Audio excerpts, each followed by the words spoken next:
इस मूवी के स्टार्ट में हम देखते हैं एक प्रिंस को जिसने अपने पैलेस को काफी खूबसूरत बनाकर रखा हुआ था। वो अपने पैलेस में खूबसूरत लड़कियों को बड़ी बड़ी दावतें दिया करता था। एक रात बहुत तेज तूफान आ जाता है। उस तूफान से बचने के लिए एक गरीब बूढ़ी औरत प्रिंस के महल में आ जाती है। अब ऑब्वियसली वो औरत बूढ़ी थी, इसीलिए शक्ल सूरत से प्यारी नहीं थी। अब वो बूढ़ी औरत प्रिंस के ऑनर में उसे रोज फ्लावर गिफ्ट देती है। प्रिंस सोचता है कि इस बूढ़ी औरत की हालत खराब है, वो एक बूढ़ी औरत है और उसकी शक्ल सूरत भी प्यारी नहीं है, इसीलिए वो उस बूढ़ी औरत का मजाक बनाता है, हंसने लगता है और उस बूढ़ी औरत की इंसल्ट करते हुए प्रिंस ने उसके फ्लावर को फेंक दिया। वो बूढ़ी औरत प्रिंस को काफी समझाती है कि खूबसूरती कभी भी इंसान के चेहरे पर नहीं होती, बल्कि वो इंसान के दिल में पाई जाती है। लेकिन प्रिंस उसकी कोई बात सुनने को तैयार ही नहीं था और देखते ही देखते वो बूढ़ी औरत एक खूबसूरत लेडी में बदल गई। असल में वो बूढ़ी औरत एक जादूगरनी थी जो कि किसी बूढ़ी औरत का रूप लेकर प्रिंस के पास आई थी ताकि वो प्रिंस को आजमा सके। वो जादूगरनी समझ गई थी कि प्रिंस के दिल में प्यार नाम की कोई चीज है ही नहीं, इसीलिए वो प्रिंस को अपने मैजिक से जानवर यानी बीस्ट बना देती है। प्रिंस उस जादूगरनी से काफी रिक्वेस्ट करता है कि वो ऐसा ना करे, लेकिन वो उसकी एक नहीं सुनती। जादूगरनी के इस मैजिक की वजह से सब लोग आहिस्ता आहिस्ता प्रिंस को भूलने लगे। यहाँ पर हम ये जान पाते हैं कि उस जादूगरनी ने प्रिंस को जो फ्लावर दिया था वो कोई आम फ्लावर नहीं था, बल्कि मैजिकल फ्लावर था, जादुई फूल था वो। और फ्लावर एक्सेप्ट ना करने पर उस जादूगरनी ने प्रिंस को ये कर्ज दे दिया और ये कर्ज तभी खत्म होगा जब प्रिंस को उस फ्लावर की आखिरी पेटल यानी पंखुड़ी गिरने से पहले किसी से प्यार हो जाए और वो भी प्रिंस से प्यार करे।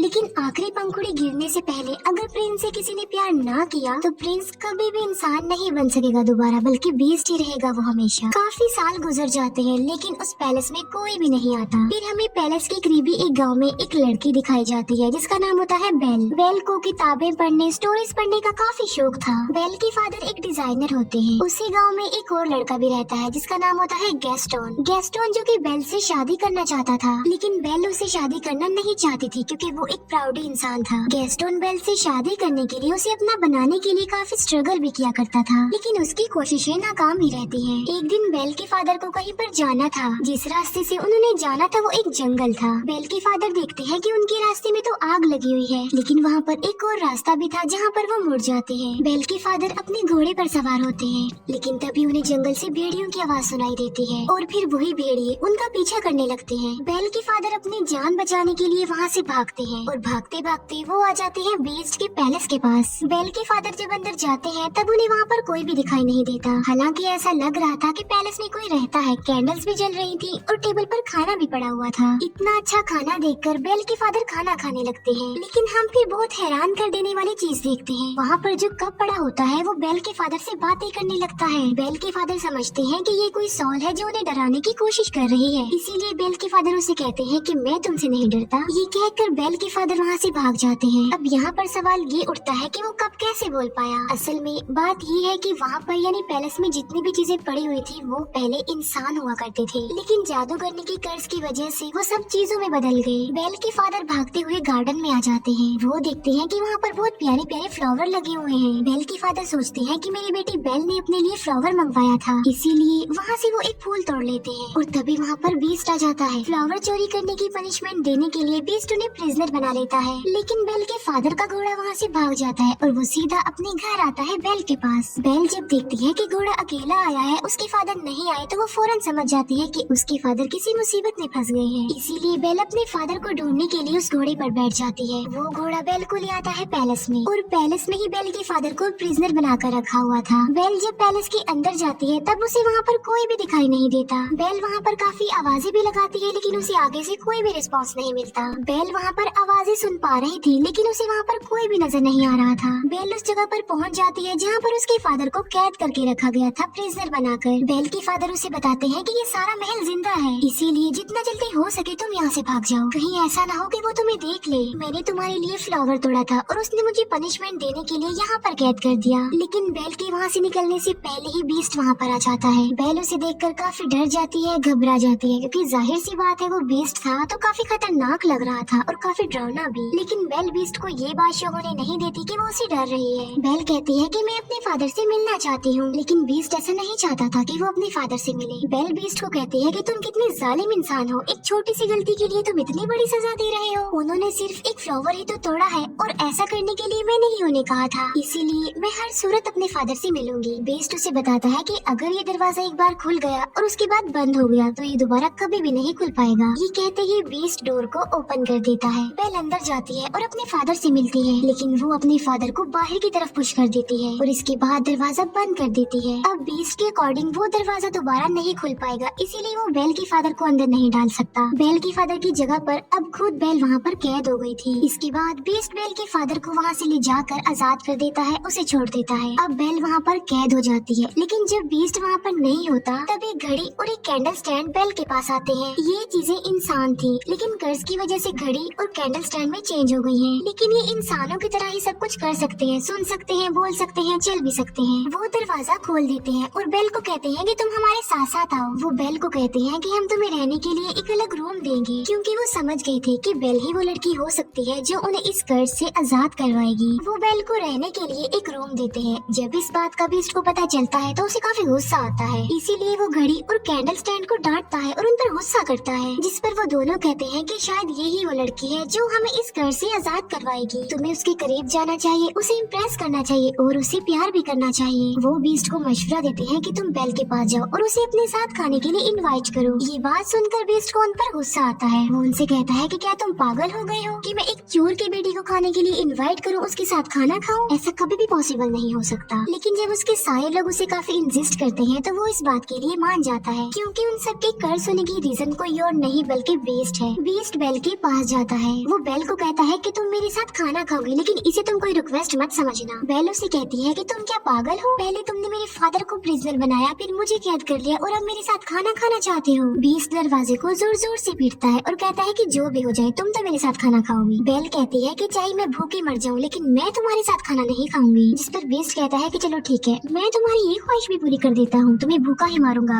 अब तुम्हें कोई भी खाना नहीं देगा और तुम भूखी ही मरोगी। बेल फिर भी दरवाजा नहीं खोलती और वो वहाँ से चला जाता है। जिस अंदाज से बेल ने बीस्ट को जवाब दिया था, उसे देखकर वहाँ सभी कर्ज चीजें लाइक कैंडल स्टैंड, घड़ी, पिच कप, उन सबको ये कंफर्म हो जाता है कि बेल ही वो लड़की है जो उन्हें कर्ज से निजात दिलाएगी। फिर हम देखते हैं बीस्ट को, जो कि उसी रोज फ्लावर के पास जाता है। बीस्ट देखता है कि उस फ्लावर की बहुत सारी पंखुड़ियाँ गिरकर टूट गई हैं। ये वही रोज फ्लावर था जिसके खत्म होने के बाद बीस्ट हमेशा के लिए जानवर ही रहेगा और पैलेस की जितनी भी कर्ज चीजें हैं वो सारी ऐसी ही रहेंगी, हमेशा के लिए बेजान बन जाएंगी। वो फ्लावर पर बहुत ही थोड़ी पंखुड़ियाँ रह गई हैं और वो भी बहुत जल्द गिर जाएंगी। फिर हम देखते हैं बेल के फादर को, जो कि वापस अपने गांव में आ चुके थे। वो सब लोगों को बता रहे होते हैं कि मेरी बेटी की जान खतरे में है। जंगल के पास एक पैलेस है और वहाँ पर एक बीस्ट रहता है और वहीं पर मेरी बेटी फंस गई है। लेकिन कोई भी उनकी इस बात पर बिलीव करने को तैयार नहीं था, बल्कि वो सिर्फ इस बात को कहानी ही समझ रहे थे। लेकिन गैस्टोन, जो कि बेल से शादी करना चाहता था, वो बेल के फादर को इम्प्रेस करने के लिए कहता है कि मैं तुम्हारी बात पर यकीन करता हूँ, मैं तुम्हारे साथ जाऊंगा तुम्हारी बेटी को बचा लाने के लिए। तब गैस्टोन और उसका एक साथी बेल के फादर के लिए जंगल के रास्ते निकल पड़ते हैं। जिस रास्ते पर बेल के फादर गए थे वो रास्ता इन्हें कहीं पर मिलता ही नहीं है। गैस्टोन को इस बात पर काफी गुस्सा आता है। वो बेल के फादर को कहता है कि तुम्हारा दिमाग खराब हो गया है, कोई बेस्ट नहीं होता। गैस्टोन बेल के फादर को ये भी कह देता है कि मैं तुम्हारी बेटी से प्यार करता हूँ और मैं उससे शादी करूंगा। जिस पर बेल के फादर कहते हैं कि तुम्हारी ये ख्वाहिश कभी भी पूरी नहीं हो सकती। इस बात पर गैस्टोन को काफी गुस्सा आता है। वो बेल के फादर के हाथ पांव बांध देता है और उन्हें एक ट्री के नीचे मरने के लिए छोड़कर वहाँ से चला जाता है, क्योंकि वो भेड़ियों का इलाका था और भेड़िए उन्हें मारकर खा लेंगे। फिर हम एक लेडी को देखते हैं जिसे उसके गांव से निकाल दिया गया था और उसका नाम था अगाथा। अगाथा बेल के फादर की जान बचा लेती है और उन्हें आजाद कर देती है। पैलेस में हम बेल को देखते हैं, जो कि उसी रोज फ्लावर के पास आ जाती है। बेल उस फ्लावर को भी टच करने ही वाली होती है कि वहाँ पर आ जाता है बीस्ट। बीस्ट उसे कहता है कि तुम्हें अंदाजा नहीं कि तुम अभी क्या करने वाली थी, अभी हम सब के सब मारे जाते। बीस्ट गुस्से में आकर बेल से कहता है कि चली जाओ यहाँ से। तब बेल रोते हुए वहाँ से भागकर चली जाती है। घोड़े पर बैठकर जब बेल जंगल पार कर रही होती है तब वहाँ पर बहुत सारे भेड़िए आकर बेल को चारों तरफ से घेर लेते हैं। लेकिन इससे पहले कि वो भेड़िए बेल को कोई नुकसान पहुँचाते, वहाँ पर बीस्ट आ जाता है। वो उन भेड़ियों का काफी मुकाबला करता है, उन्हें काफी मारता है। बीस्ट उन सब भेड़ियों को वहाँ से मार भगाता है, लेकिन इस लड़ाई के दौरान वो खुद भी इंजर्ड हो जाता है। बेल अभी घोड़े पर बैठकर वहाँ से जाने ही वाली होती है तो वो देखते हैं कि बीस्ट जमीन पर गिर गया है, क्योंकि वो काफी इंजर्ड है, उसकी हालत काफी खराब हो गई है। अब क्योंकि बीस्ट ने बेल की जान बचाई थी, उसे नई जिंदगी दी थी, इसीलिए बेल वहाँ से जाने की बजाय उसके पास आ जाती है। बेल उससे कहती है कि मैं तुम्हें उठा नहीं सकती, इसीलिए तुम्हें हिम्मत करके खुद ही उठना होगा। बड़ी मुश्किल से हिम्मत करते हुए बीस्ट खड़ा हो जाता है। बेल उसे अपने साथ घोड़े पर बैठाकर पैलेस में वापस ले आती है। बेल एक बार फिर से वापस उसी पैलेस में आ गई थी। पैलेस की सारी कर्ज चीजें बेल को देखकर काफी खुश हो जाती है। है, क्योंकि वो चाहते थे कि बेल यहीं रहे इसी पैलेस में। बेल और बीस्ट को एक दूसरे से प्यार हो जाए, जिसकी वजह से कर्ज खत्म हो जाए और सब कुछ नॉर्मल हो जाए। वो चीजें बेल को सारी स्टोरी नहीं बताती, न ये बताते हैं कि वो इस कर्ज से कैसे आजाद होंगे, बल्कि सिर्फ ये बताते हैं कि जब उस फ्लावर की आखिरी पंखुड़ी गिर जाएगी हम सब ऐसे ही रह जाएंगे और बीस्ट भी हमेशा के लिए बीस्ट ही रह जाएगा। बेल बीस्ट को बैंडेज लगाती है। बेल जब बीस्ट के पास होती है तो वो एक शेर पढ़ती है, क्योंकि बेल का इंटरेस्ट बुक में, स्टोरी में और पोएट्री में बहुत ज्यादा था, लेकिन उस शेर को बीस्ट कंप्लीट करता है। ये बात बेल को काफी हैरान कर देती है। बेल उससे पूछती है कि क्या तुम भी पोएट्री पढ़ते रहते हो? बीस्ट कहता है कि मैं लव स्टोरी, प्यार, मोहब्बत इनकी पोएट्री नहीं पढ़ता, बल्कि मैंने बहुत ज्यादा बुक्स पढ़ी हुई है, बहुत ज्यादा पोएट्री के बारे में जानता हूँ। इस पर बेल कहती है कि मुझे तो प्यार मोहब्बत की बातें, प्यार मोहब्बत की कहानियाँ बहुत पसंद है। जिस पर बीस्ट कहता है कि तुम्हारी शक्ल देखकर ऐसा लगता है कि तुम्हें प्यार मोहब्बत में बहुत इंटरेस्ट है। अगर तुम कुछ पढ़ना ही चाहती हो तो कुछ अच्छा पढ़ो। फिर बीस्ट बेल को अपने साथ अपनी लाइब्रेरी में लेकर जाता है, जो कि काफी बड़ी थी। वहाँ पर बहुत ज्यादा बुक्स थी। बेल उन बुक्स को देखकर काफी शॉक्ड भी रह जाती है और काफी खुश भी हो जाती है, क्योंकि गाँव में पढ़ने के लिए उसे कोई भी बुक नहीं मिलती थी और यहाँ पर तो उसे इतनी सारी बुक्स मिल गई है। बीस्ट कहता है कि अगर तुम चाहती हो तो हमारे साथ यहाँ पर रह सकती हो। ये बात बेल को काफी खुश कर देती है। फिर वक्त के साथ साथ एक दूसरे के साथ काफी टाइम गुजारने लगे। इन दोनों की दोस्ती हो गई, वो एक दूसरे के काफी करीब आ गए। एक दूसरे की लाइक्स डिसलाइक्स उन्हें पता भी चल गए। दोनों साथ मिलकर खाना भी खाते थे। फिर बीस्ट बेल को गाना भी गाकर सुनाता है और बीस्ट बेल को एक बुक भी दिखाता है, जो कि एक जादुई बुक थी। वो कहता है कि ये बुक मुझे किसी जादूगरनी ने दी थी और इस किताब की मदद से हम लाइफ के किसी भी टाइम में जा सकते हैं। लाइक हम पास्ट टाइम में जा सकते हैं, फ्यूचर टाइम में जा सकते हैं। बेल उस टाइम में जाना चाहती थी जब वो अपनी मदर से आखिरी बार मिली थी। बेल जब उस टाइम में जाती है तब उसे पता चलता है कि उसकी मदर को एक इन्फेक्शन हो गया था। इसीलिए बेल की मदर ने बेल के फादर को कहा था कि तुम बेल को लेकर हमेशा के लिए यहाँ से चले जाओ, ताकि मेरी बेटी को भी ये इन्फेक्शन ना लग जाए। ये जानने के बाद बेल काफी दुखी हो जाती है, क्योंकि बेल ये बात नहीं जानती थी। फिर ये प्रेजेंट टाइम में वापस आ जाते हैं। कैंडल स्टैंड बीस्ट को कहता है कि तुम्हें बेल से अपने प्यार का इजहार कर देना चाहिए। बीस्ट कहता है कि वो कभी भी मुझसे प्यार नहीं करेगी, लेकिन कैंडल स्टैंड बीस्ट को काफी मनाने की कोशिश करता है और बीस्ट के सारे साथी यानी वो सारी चीजें बीस्ट को इस बात के लिए एग्री कर लेती हैं। वो पहले बीस्ट को तैयार करती हैं और बाद में वो बेल को भी तैयार कर देती हैं। बेल को डांस करना काफी पसंद था, इसीलिए वो दोनों डांस करने वाले होते हैं। हम देखते हैं कि बेल के फादर वापस अपने गाँव में आ गए हैं। वो सबको बताते हैं कि गेस्टों ने उन्हें जंगल में बांधकर छोड़ दिया था ताकि भेड़िए आकर उन्हें खा ले। वहीं बेल के फादर के साथ अगथा भी होती है, लेकिन गेस्टों इस बात पर एग्री नहीं करता, बल्कि वो मुकर जाता है। वो कहता है कि ये झूठ बोल रहा है, इसके ऊपर शैतान आ गया है और ये पागल हो गया है। साथ साथ वो कहता है कि अगथा की गवाही कोई इम्पोर्टेंस नहीं रखती, क्योंकि ये तो पहले ही गाँव से निकली हुई है। यहाँ पर गेस्टोन का साथी भी झूठ बोल देता है। वो कहता है कि गेस्टोन जो भी कह रहा है बिल्कुल ठीक कह रहा है। इसीलिए सब गाँव वाले गेस्टोन की बातों पर बिलीव कर लेते हैं और सब लोग ये समझने लगते हैं कि बेल के फादर का मेंटल बैलेंस खराब हो गया है। साथ साथ उनके ऊपर कोई शैतानी साया भी है, इसी वजह से वो बेल के फादर को पकड़ लेते हैं। फिर हम देखते हैं पैलेस में, जहाँ पर बीस्ट और बेल डांस कर रहे थे और वो डांस को काफी एंजॉय कर रहे थे। उन्हें काफी अच्छा फील हो रहा था। बीस्ट बेल को कहता है कि मैं इन फीलिंग्स को काफी अच्छा फील कर रहा हूँ, मैं तो इन्हें जैसे भूल ही गया था। बेल कहती है कि मुझे मेरे फादर ने डांस करना सिखाया। बीस्ट उससे पूछता है कि क्या तुम अपने फादर को मिस करती हो? जिस पर बेल कहती है जी हाँ, मैं अपने फादर को बहुत मिस करती हूँ। बीस्ट के पास एक जादुई मिरर होता है, जिसकी मदद से वो हर उस पर्सन को देख सकते हैं जिन्हें वो देखना चाहते हैं, और उस मिरर में वो बेल को उसके फादर को दिखाता है। बेल देखती है कि गांव वालों ने उसके फादर को प्रिजनर बनाया हुआ है, बांधा हुआ है। ये देखकर बेल काफी अपसेट हो जाती है, जिस पर बीस्ट कहता है कि तुम्हारे फादर को तुम्हारी जरूरत है, तुम्हें उनके पास जाना चाहिए। साथ साथ बीस्ट बेल को वो जादुई मिरर भी दे देता है और कहता है जब कभी तुम्हें मेरी याद आई तो मेरी इस बदसूरत शक्ल को इस मिरर में देख लेना। इसके बाद बेल अपने फादर को बचाने के लिए वहाँ से निकल जाती है और अब बीस्ट पैलेस में अकेला रह गया था। बीस्ट बेल को काफी मिस कर रहा था, क्योंकि उसे बेल से प्यार हो गया था, लेकिन अब तो वो उससे काफी दूर जा चुकी थी। अब क्योंकि बेल चली गई थी तो उनका कर्ज ऐसा ही रहेगा और वो हमेशा ऐसे ही बने रहेंगे। इस बात को लेकर बीस्ट और उसके बाकी साथी काफी अपसेट हो जाते हैं। बेल अपने गाँव में पहुँच जाती है और वो देखती है कि उसके फादर को सब लोगों ने प्रिजनर बनाया हुआ है। बेल सबको बताती है कि मेरे फादर जो कह रहे थे वो बिल्कुल सच था। जंगल में एक पैलेस है और वहाँ पर एक बीस्ट रहता है, एक जानवर है वहाँ पर। लेकिन गाँव वाले बेल की बातों पर भी यकीन नहीं कर रहे थे। तब वो उस जादुई मिरर में सब लोगों को बीस्ट दिखाती है। बीस्ट को उस मिरर में देखकर सब लोग काफी हैरान रह जाते हैं। बेल उन सबसे कहती है कि वो खतरनाक नहीं है, तुम्हें डरने की कोई जरूरत नहीं है, बल्कि वो दिल का बहुत ज्यादा अच्छा है और वो किसी का नुकसान नहीं चाहता और न ही वो कभी किसी को नुकसान पहुँचाता है। गेस्टोन को ये बातें सुनकर रियलाइज हो जाता है कि बेल अब उस बीस्ट को प्यार करने लगी है। इसी वजह से गेस्टोन जेलस हो जाता है, इसीलिए वो सबको भड़काने की कोशिश करता है कि उस बीस्ट ने बेल पर ब्लैक मैजिक कर दिया है, तभी तो ये ऐसा बोल रही है। वो कहता है कि बेल को भी इसके फादर के साथ ही प्रिजनर बना दो। बाद में वो सब गांव वालों को उकसाता है कि हमें मिलकर उस पैलेस में जाना चाहिए और उस बीस्ट को जान से मार डालना चाहिए, वरना वो इस गांव में आ जाएगा और हम सबको मार डालेगा, हमारे पूरे गांव को खत्म कर देगा। वो गांव वाले उसकी बातों में आ जाते हैं और पूरा गांव पैलेस की तरफ चल पड़ता है। जब गांव वाले बीस्ट को मारने के लिए पैलेस में आते हैं तब बीस्ट के सारे साथी यानी वो चीजें उन लोगों पर अटैक कर देती हैं। गांव वालों को कुछ भी समझ नहीं आती कि ये क्या हो रहा है, क्योंकि वो कोई इंसान तो नहीं थे बल्कि बेजान चीजें थी। फिर हम देखते हैं गैस्टोन को जो बीस्ट के पास पहुंच चुका था, लेकिन बीस्ट काफी उदास होता है क्योंकि बेल के जाने के बाद उसे कुछ भी अच्छा फील नहीं हो रहा था। वो बेल को काफी मिस कर रहा था। गैस्टोन बीस्ट को कहता है, तुम क्या समझते हो कि बेल तुमसे प्यार करती है, बल्कि तुम्हें मारने के लिए उसने हम सब गाँव वालों को भेजा है। ये कहते ही वो बीस्ट पर गोली चला देता है और बीस्ट जाकर नीचे गिरता है, लेकिन नीचे गिरने से पहले बीस्ट टेरेस के एक टॉप को पकड़ लेता है। लेकिन इससे पहले कि गैस्टोन दूसरी गोली चलाता बेल वहाँ पर आ जाती है। गैस्टोन को रोकने के लिए बेल उसका हाथ पकड़ लेती है। इस फाइट में गैस्टोन भी जाकर नीचे गिर जाता है। गैस्टोन की गन भी उसके हाथ से गिर जाती है। बीस्ट ऊपर आने की कोशिश करता है, तभी बेल उसे आवाज देती है। वो बीस्ट को बताती है कि मैंने गाँव वालों को रोकने की बहुत कोशिश की थी, लेकिन वो नहीं रुके। बेल को वहाँ देखने के बाद बीस्ट के अंदर एक हिम्मत पैदा हो जाती है और अब वो गैस्टोन का मुकाबला करना चाहता था। और अब वो पहुँच जाता है गैस्टोन के पास। वो गैस्टोन को गर्दन से पकड़ लेता है और उसे हवा में कर देता है और बीस्ट गैस्टोन को काफी ऊंची दीवार से फेंकने ही वाला होता है, जिस पर गैस्टोन बीस्ट से काफी रिक्वेस्ट करता है कि प्लीज मुझे मत फेंको, प्लीज बीस्ट मुझे छोड़ दो। बीस्ट उससे कहता है कि मैं बीस्ट नहीं हूँ। ये कहते ही बीस्ट गैस्टोन की जान छोड़ देता है और उसे कहता है चले जाओ यहाँ से। गैस्टोन वहाँ से चला जाता है और बीस्ट आ जाता है बेल के पास। मौके का फायदा उठाकर गैस्टोन अब पीछे की तरफ से बीस्ट पर गोलियां चलाता है, जिसकी वजह से बीस्ट नीचे गिर जाता है। लेकिन गैस्टोन जिस जगह पर खड़ा हुआ था वो जगह टूट जाती है और गैस्टोन भी जाकर नीचे गिरता है। इतनी ऊंचाई से गिरने की वजह से गैस्टोन मर जाता है। बीस्ट की हालत काफी खराब हो जाती है क्योंकि वो काफी इंजर्ड था